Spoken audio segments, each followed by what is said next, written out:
Guarantee ಯೋಜನೆಗಳಿಂದ ದೇಶದ ಅಭಿವೃದ್ಧಿ ಕುಂಠಿತಗೊಳ್ಳುತ್ತಿದೆ. ಸರ್ಕಾರದ ಯೋಜನೆಗಳು ಮತ ಸೆಳೆಯುವ ಆಮಿಷವಾಗಬಾರದು ಎಂದು ಸುಪ್ರೀಂ ಕೋರ್ಟ್ ಕೆಲವು ದಿನಗಳ ಹಿಂದೆಯಷ್ಟೇ ತಮಿಳುನಾಡಿನ ಆಡಳಿತಾರೂಢ ಡಿಎಂಕೆ ಪಕ್ಷಕ್ಕೆ ಚಾಟಿ ಬೀಸಿತು. ಆದರೂ ತಲೆಕೆಡಿಸಿಕೊಳ್ಳದ ಬಿಜೆಪಿ ಮಿತ್ರ ಪಕ್ಷ ಅಣ್ಣಾ ಡಿಎಂಕೆ ತಮಿಳುನಾಡು ವಿಧಾನಸಭಾ ಚುನಾವಣೆಗೆ ಇನ್ನೇನು ಕೆಲವೇ ದಿನಗಳು ಬಾಕಿ ಇರುವಾಗಲೇ ಬಹುದೊಡ್ಡ ಗ್ಯಾರಂಟಿ ಯೋಜನೆ ಘೋಷಿಸಿದೆ. ಎಐಎಂಡಿಕೆ ಪಕ್ಷದ ಹಿರಿಯ ನಾಯಕಿ ಮಾಜಿ ಸಿಎಂ ಜಯಲಲಿತಾ ಜನ್ಮದಿನದಂದೇ ಎಐಡಿಎಂಕೆ ಈ ನಿರ್ಧಾರ ಘೋಷಿಸಿದೆ. ತಮಿಳುನಾಡಿನಲ್ಲಿ ಅಣ್ಣಾ ಡಿಎಂಕೆ ಅಧಿಕಾರಕ್ಕೆ ಬರುತ್ತಿದ್ದಂತೆ ಪ್ರತಿ ಕುಟುಂಬಕ್ಕೆ ಒಂದು ಸಲ 10,000 ರೂಪಾಯಿ ಪರಿಹಾರ ನೀಡಲಾಗುವುದು. ಉದ್ಯೋಗಕ್ಕಾಗಿ ಕಾಯುತ್ತಿರುವ ಪದವಿ ಪಡೆದವರಿಗೆ ತಿಂಗಳಿಗೆ 2,000 ರೂಪಾಯಿ ನೀಡಲಾಗುವುದು. ದ್ವಿತೀಯ ಪಿಯುಸಿವರೆಗೆ ಓದಿ ಉದ್ಯೋಗ ವಿನಿಮಯ ಕೇಂದ್ರಗಳಲ್ಲಿ ನೋಂದಾಯಿಸಿಕೊಂಡವರಿಗೆ 1,000 ರೂಪಾಯಿ ಸ್ಟೈಫಂಡ್ ನೀಡಲಾಗುವುದು ಎಂದು ಹೇಳಿದೆ.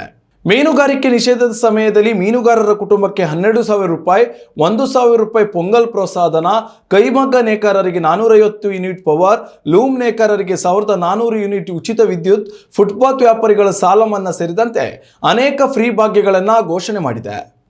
ಉತ್ತಮ ಸಂಸ್ಕಾರಯುತ ಶಿಕ್ಷಣದೊಂದಿಗೆ VSS English medium CBSE school Udupi Muddur.